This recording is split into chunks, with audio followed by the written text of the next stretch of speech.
How do I feel being here? Yeah. I feel blessed. I feel truly blessed. I want to start off by saying this. It's been a long time fighting in MMA. I've had a really great career. I had my ups and downs. The fans have been tremendous in supporting me through the ups and downs. Even the ones that were still criticizing me, I still love them too, because that gives the fire for me to work harder and keep coming. But I also want to say to Royce Gracie that I respect him. And what he's done over the years, it'll never be done again. This guy came on the scene 170 pounds, 78 pounds, dripping wet and beating guys that were 260 pounds, something we've never seen before. 4 times in one night. This is never going to be done again. So my respect to him, which I've never been able to tell him this publicly, but it goes tremendous, and I want to make sure he knows that before I go in there and I beat him. So I do respect him, and I respect everything he's done. But this is about a legacy. This is about my legacy, and it's about his legacy. And I want to make sure that when the story is told, that my legacy stands on top, not his. That's just being competitive. There's nothing against him or nothing against his family. That's just how I want it to be told, and I think that's not being selfish. That's being real. And so I've trained hard for this fight, and I really want this fight. I know he's mentioned many times as just another sparring session, and it doesn't mean anything. And that's fine. Got no problem if that's the way he truly feels. I don't think so. But if it does, that's fine with me, because I'll be happy enough to take that role and be the guy that says it means everything to me. And that I will fight like it is. And that going into this fight, I can grapple in my sleep. I know more than I did back then, and I was still pretty good back then. So I'm not going to be afraid of going for things, like I was in the second fight, where I basically just flattened him out and beat on him. I don't have those issues anymore. I don't worry about him submitting me. My stand-up is what I focus on right now, because I can grapple in my sleep. It's just what I do. But my stand-up is really where I believe that I had to improve in order to be able to at least compete in MMA today. And I believe that. And so I've really focused on that. I really believe that that's going to be a huge benefit to me going into this fight. Even though I know he's probably worked a little bit on it, and he's definitely woke up a little bit, but too late. This is my legacy, it's my ending, and I'm going to tell it the way I want to tell it. As respectful as you are, and as much respect as you have for him, do you feel like the game has passed him by a little bit? I mean, he can't come with the surprises like he came the first time around. I don't think it's passed him by. I mean, it passed me by if you want to talk like that. I mean, we get old. I mean, that's just the way it happens. We're not going to compete against 25-year-old up-and-coming young stars. There's just too much energy there, too much vibrant energy and recovery and stamina. It's just we can't do that, not possible. But we can compete in sport today if we are smart about what we do. You know, picking the right opponents, making sure that they're not these young guys coming up that are just full of energy and destroyers. I mean, it's incredible. So I stayed in the sport because I enjoy it, but I'm also not stupid. I'm not going to go and fight anybody that's a top-ranked fighter. I'm going to fight guys that I think is fun and interesting and the fans want to see. This fight's been put together by Bellator. I am so blessed and so happy that they did it, because I still want to compete. I enjoy competing, and I think the fans still want to see me compete. And I know they want to see Royce compete, because I want to see him compete. It's not dead and gone. There's places for a lot of people in this sport to be able to still compete and have fun doing it. Leave the world championship belts to the guys that are young and up and coming. Leave that to them. Let them do that. But we can sure entertain the fans and have a good time doing it. Ken, this one won't end in a draw, right? Like in 1995? I want you guys to quote me on this. I promise you, Say it right here. with everything that I am, that this will not end in a draw. If it does, I will tell you that it will be a hell of a fight then. How much have you looked back on the first 2 fights with them, if at all?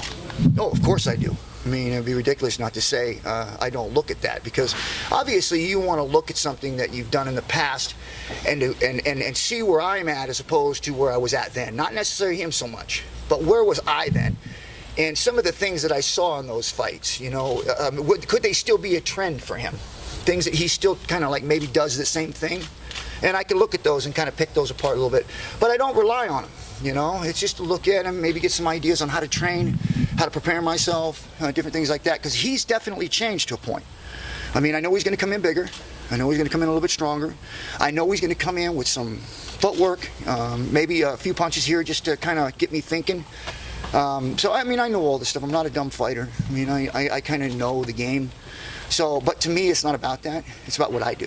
Whatever he throws in front of me, let him do that. I'm going to do what I do. What weight do you think we'll see you come in at? I will be 205 pounds. Nothing more. Do you know what you expect him to come in at? I know there was some discussion about that. Maybe 178, 180, somewhere around there. What were you last time for the Kimbo fight?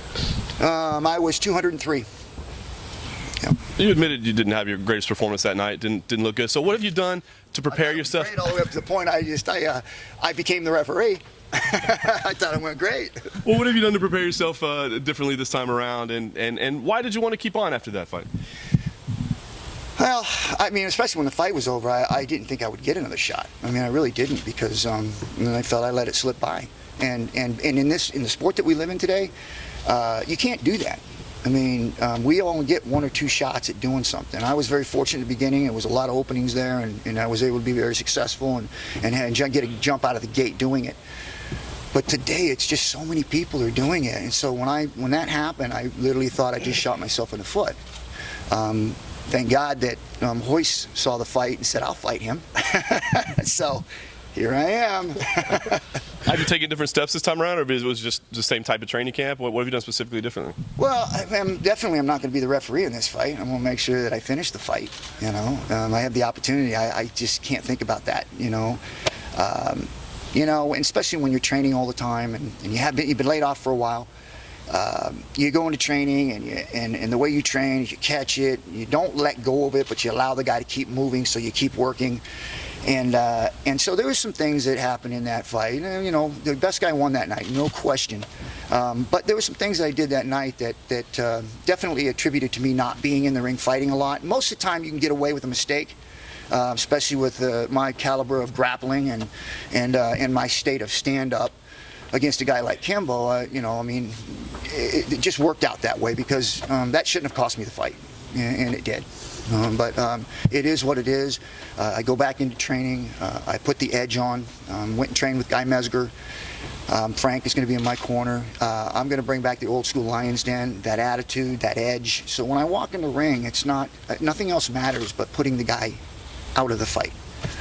Is this a more comfortable fight for you, going up against a guy who, like you, is very comfortable on the ground, as opposed to Kimbo, who is more of a striker? No, actually, Hoist presents a much more difficult challenge. Kimbo, you know, again, it's a mistake. You know, it was a foregone conclusion that the fight was going to be over. You know, I mean, it took him down to everything was supposed to happen, and so I mean, it felt real simple to me. And Hoist is different. You know, you can't make a mistake with him. You make a mistake with him, and you're going to have to be fighting your tail off to get a good position, so that you don't fight your whole round with a guy on your back trying to choke you or armbar you.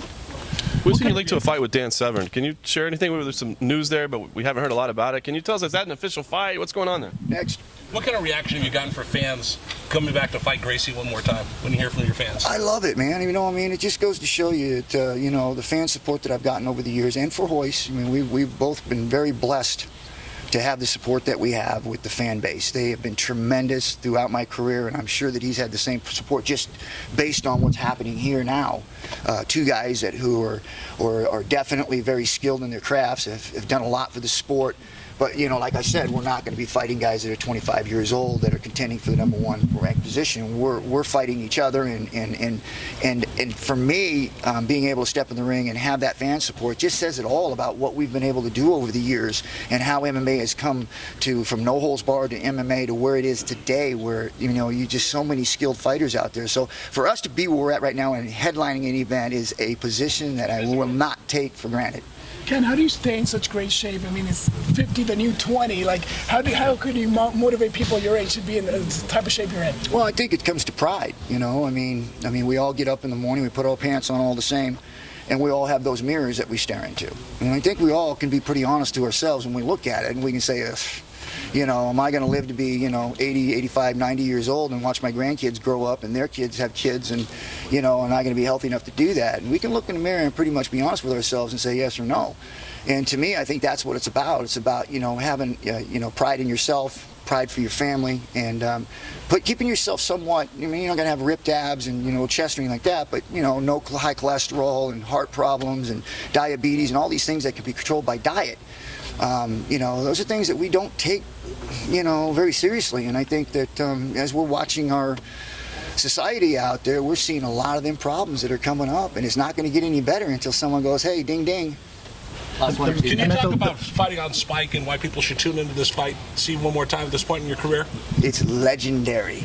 I mean, I can't say any more about it. You got two guys that helped create this sport.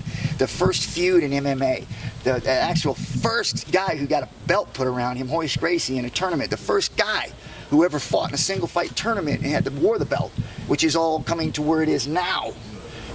We created and helped start the sport, and now we get to go where the fans, whenever you talk about Royce Gracie and Ken Shamrock, they're always saying, well, no, Ken won that fight. Well, yeah, but that was a draw on the thing. Well, and it's always an argument. There's always an argument about whether or not I won the fight, whether it was a draw, or who's the best of all time. And guess what?